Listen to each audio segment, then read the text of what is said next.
பழைய ஜீன்ஸ் பேண்ட்டுகள்லேருந்து இதே போல் பாக்கெட்ஸ் எல்லாம் கட் பண்ணி எடுத்திருக்கேன்.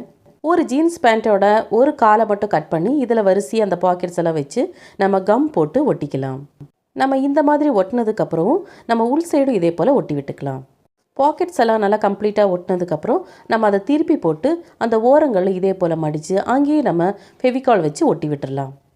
2 சைடும் நல்லா ஒட்டினதுக்கப்புறம் கட்டை பேக்கோட ஸ்டிக்கை நம்ம எடுத்துக்கலாம்.